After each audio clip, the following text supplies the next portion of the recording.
তো আমি কি চুরি করব? আমি একটা কথা বলছি, এটা অ্যাক্টরের আইপিআর এর ওপরে কোনো রাইটস নেই।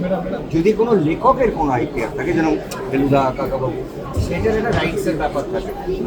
আমি অভিনেতা হিসেবে আমার কোনো রাইটস নেই।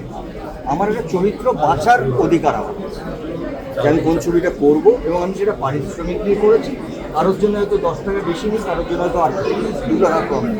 কিন্তু আমাকে এরা পারিশ্রমিক দিয়েছে, আর আমার চরিত্র বাঁচার অধিকার। আমার সুমনের এগেনস্টে কিচ্ছু নেই। আমি এখনও চাই, কালকে আমি যেভাবে বুঝিয়েছি যে এই ছবিটা আবার করা যায়, এটার সাথে এটার কোনো মিল নেই। কিন্তু ও যেগুলো পয়েন্ট বলে, তোমরা ক্ষত দেখেছো, তোমরা জাতিস্বর দেখেছো, নিরুদ্দেশ হয়ে যাওয়া দেখেছো একটা মানুষকে।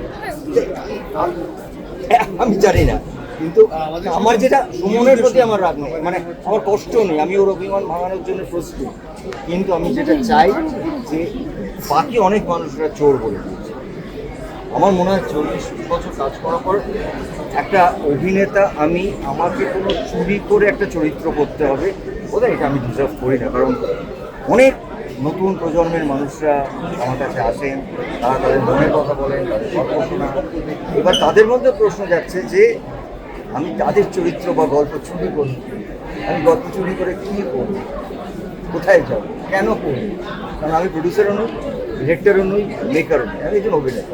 হ্যাঁ, অভিনেতা হিসেবে আমার স্বাধীনতা আছে, যে কোনো অভিনেতা স্বাধীনতা আছে বাঁচা, যে আমি এই ছবিটা করব।